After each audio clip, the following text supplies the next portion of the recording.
Le titre de mon intervention, placera, est une résurgence de la comptine La Titi-Rondelle, qui se termine par ces mots: passe, passera, la dernière, passe, passera, la dernière y restera. Nous avons l'habitude, lors de nos colloques, de donner une place importante à notre pratique clinique. Je dois dire que je n'ai pas une grande expérience avec les enfants.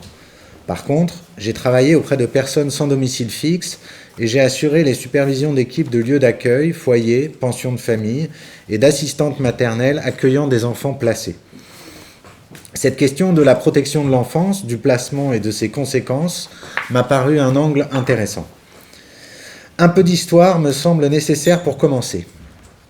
Comme nous le dit Constance de Ayala dans son article de 2010, L'histoire de la protection de l'enfance, j'ouvre les guillemets, la plupart des sociétés patriarcales antiques accordent presque toutes au père le droit de vie et de mort sur ses enfants, ou celui de le vendre comme esclave. Parmi les pratiques admises, les parents répugnant à tuer le nouveau-né l'exposent, coutume habituelle aussi bien en Grèce qu'à Rome. S'il survit, cet enfant peut être recueilli par un étranger, mais se retrouve alors voué à l'esclavage, à la prostitution ou à l'école des gladiateurs. Si le christianisme favorise la mise en place de dispositifs d'accueil des enfants abandonnés, de plus en plus développés tout au long du Moyen-Âge et de la Renaissance, un premier système cohérent est institué par Vincent de Paul en 1639 avec l'hôpital des enfants trouvés. C'est au moment de la Révolution française qu'apparaît l'idée de prévention de l'abandon, qui portera ses fruits un siècle plus tard. C'est pendant le Premier Empire, en 1811, qu'est établi le premier statut complet des services d'enfants abandonnés. Je reprends l'article. Le concept de protection de l'enfance s'étend avec la loi du 24 juillet 1889 sur la protection judiciaire de l'enfance maltraitée, qui traite pour la première fois des enfants moralement abandonnés. Le législateur peut dorénavant protéger l'enfant contre ses parents en prononçant la déchéance de la puissance paternelle. Le projet de loi se heurte cependant, dès 1883, à une opposition vigoureuse de la droite qui craint une tutelle générale de l'État sur les enfants. Les républicains répondent à ces accusations, arguant que le premier devoir d'un père est d'élever son enfant en dépit de ses conditions de vie. Le texte adopté en 1889 est finalement remanié et restreint. Il limite la cause de déchéance et introduit les établissements de charité privés. La déchéance de la puissance paternelle sera plus tard assouplie à 2 reprises, en 1921 avec la déchéance partielle et en 1935 avec l'introduction de l'assistance éducative. Pour accueillir les enfants abandonnés et maltraités, des colonies agricoles et des écoles professionnelles qui relèvent davantage des bagnes d'enfants sont mis en place à la fin du XIXe siècle. Ils ne fermeront leurs portes qu'en 1946, à la suite de l'ordonnance du 2 février 1945 mettant en place la protection judiciaire de la jeunesse. Enfin, c'est le 20 novembre 1989 que l'ONU adopte la Convention internationale des droits de l'enfant, ratifiée par 192 États, dont la France le 7 août 1990. Aujourd'hui, c'est l'aide sociale à l'enfance, l'ASE, qui organise et supervise, avec l'aide d'associations, la prise en charge des enfants considérés en danger. Parmi l'éventail des mesures administratives et judiciaires qui peuvent être prises pour protéger les enfants et les jeunes majeurs, il y a le placement. Il s'agit, en urgence ou non, de retirer un enfant de son environnement familial pour le placer dans un foyer ou dans une famille d'accueil. Avant de nous intéresser aux conséquences sur le long terme de ces mesures de placement, faisons un état des lieux. Au 31 décembre 2017, 344 080 mesures d'aide sociale à l'enfance sont en cours, dont 177 230 placements d'enfants et de jeunes majeurs de moins de 21 ans, selon le panorama de l'aide et l'action sociale publié le 28 novembre 2019 par la Direction de la recherche des études, de l'évaluation et des statistiques. Ce panorama est consultable sur le site du ministère des Solidarités et de la Santé. Il permet de suivre l'évolution quantitative des prises en charge sur les 20 dernières années. La journaliste Laetitia Delon a synthétisé ces données à l'attention des assistants familiaux. Nous y apprenons que ces enfants représentent 1,1% de la totalité des enfants et jeunes de moins de 21 ans, que 34 000 jeunes sont confiés à l'ASE par une mesure administrative et 128 000 par une mesure judiciaire. Les placements par le juge représentent plus de 9 mesures judiciaires sur 10, tandis que les délégations de l'autorité parentale et les mesures de tutelle restent minoritaires. Nous y apprenons également qu'il existe une grande disparité des modalités de placement selon les départements et que le coût total des prises en charge de l'ASE au niveau national est de 8 milliards d'euros, dont 6,3 milliards d'euros dans les mesures de placement, 4,1 milliards d'euros vers des établissements et 2,1 milliards d'euros vers l'accueil familial. Enfin, pour compléter ces informations générales sur la protection de l'enfance et les placements, on pourra se reporter à la thèse de médecine de Morgan Evans, soutenue en 2017, revue de littérature très intéressante sur la santé mentale des enfants placés à l'ASE. Elle dresse un tableau très complet des tenants et des aboutissants relatifs à la santé mentale des enfants placés. Elle compare des données françaises et internationales, anglo-saxonnes en particulier, et conclut sur les dispositifs de soins plus précoces et durables qui pourraient être mis en place. Dans mon parcours professionnel, comme je l'indiquais en introduction, j'ai travaillé plusieurs années dans le milieu associatif de Seine-Saint-Denis auprès de personnes en grande précarité, usagers de drogue et personnes sans domicile fixe en particulier.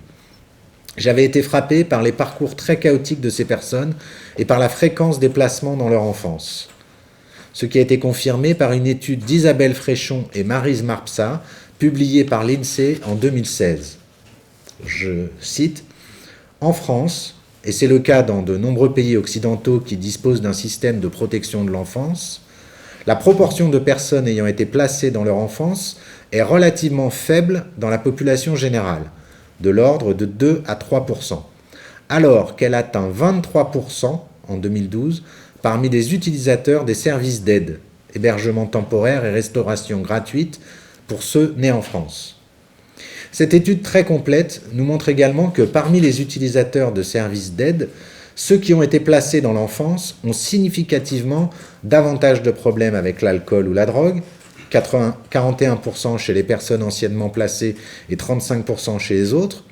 De même pour les hospitalisations en psychiatrie, les tentatives de suicide et les incarcérations. On y apprend également que dans cette population, l'âge médian du premier placement est de 6 ans pour les hommes et 11 ans pour les femmes, que la durée médiane du placement est de 10 ans pour les hommes et 5 ans pour les femmes, ce qui est logique au vu de la donnée précédente. Enfin, pour 21% des personnes anciennement placées, la première période de rue a lieu pendant le placement. Et pour 22% d'entre eux, la première période sans domicile a lieu pendant le placement. L'ensemble de ces éléments nous montre la complexité de ces situations et l'ambiguïté liée au placement. Il s'agit de mesures pour protéger les enfants dont nous voyons les effets problématiques au long terme. Nous pouvons nous interroger sur l'impact de ces séparations d'avec la famille. Il existe bien sûr des situations de danger immédiat pour des enfants qui nécessitent des mesures de protection. Mais la dimension traumatique des placements n'est plus à démontrer, particulièrement lorsqu'ils ont lieu en urgence. Je souhaite maintenant apporter quelques éléments de réflexion tirés de ma pratique clinique. Il me semble en particulier que le transfert s'installe d'une façon tout à fait particulière avec des patients ayant eu un parcours de vie avec placement dans l'enfance ou l'adolescence. Dans ce type de suivi psychothérapeutique ou psychanalytique, il me semble particulièrement pertinent d'avoir à l'esprit les 3 formes du manque d'objet mis en lumière par Jacques Lacan dans son séminaire, à savoir la privation réelle, la frustration imaginaire et la castration symbolique. Car il sera inévitable de travailler sur ces 3 registres. Dans ce séminaire de 1956-1957, Jacques Lacan parle de la relation d'objet et du manque. Il me semble important pour le clinicien de repérer ce qui se répète dans le transfert et ce qui, dans le déroulement des séances, est du ressort de la privation réelle, de la frustration imaginaire et de la castration symbolique. Qu'est-ce qui est mis en jeu par le patient et comment le clinicien y répond ou n'y répond pas? Il y a, dans les situations de placement, de la privation réelle, mais aussi, à n'en pas douter, de la frustration imaginaire. Pour illustrer cliniquement ces questionnements, lorsqu'un patient ne supporte pas d'attendre quelques minutes avant d'être reçu et qu'il s'en va avant la consultation, nous pouvons penser que l'attente est du côté de la frustration, mais que le départ est du côté de la privation. Le patient se prive de la consultation, mais il prive également le clinicien de sa présence.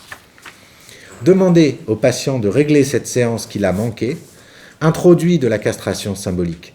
Cela dégage le clinicien de la relation imaginaire dans laquelle il peut facilement être entraîné par le patient et pousse ce dernier à assumer la responsabilité de ses actes en payant le prix pour cela. Et s'il s'agit d'argent en l'occurrence, nous parlons bien d'un registre symbolique. Il vaut mieux payer de cette façon-là qu'avec une maladie organique ou un accident corporel grave. Il me semble que les patients ayant eu une expérience de placement dans leur enfance ou leur adolescence mettent particulièrement en jeu le désir de reconnaissance et la demande d'amour. Ces enjeux sont au premier plan et rendent difficile l'expression d'un désir de savoir. C'est peut-être pour cela que les patients dont j'ai parlé dans cette intervention ne sont pas entrés en psychanalyse. Pour conclure, j'aimerais vous inviter à lire la remarquable brève de mesdames Julie Mortimore et Magali Sabatier, publiée sur le site du RPH, intitulée « Un enfant à tout prix ». Cette brève aborde de façon lumineuse la question du désir d'enfant et de ses conséquences lorsque la demande est prise au pied de la lettre par le corps médical sans mise en place d'une clinique du partenariat avec le psychanalyste. Vous verrez qu'il y est, entre autres choses, question de placement. Il ne s'agit pas ici de culpabiliser les parents, mais de questionner leur instance intramoïque et la façon dont les professionnels de santé ne les prennent pas suffisamment en compte. Les enjeux inconscients qui poussent des êtres à concevoir un enfant ne sont pas une mince affaire. Le petit homme en portera trace toute son existence, pour le meilleur et pour le pire. Celle-ci, comme nous l'avons vu, pourra, lorsque le placement s'en mêle, ressembler à une sorte d'errance de place en place.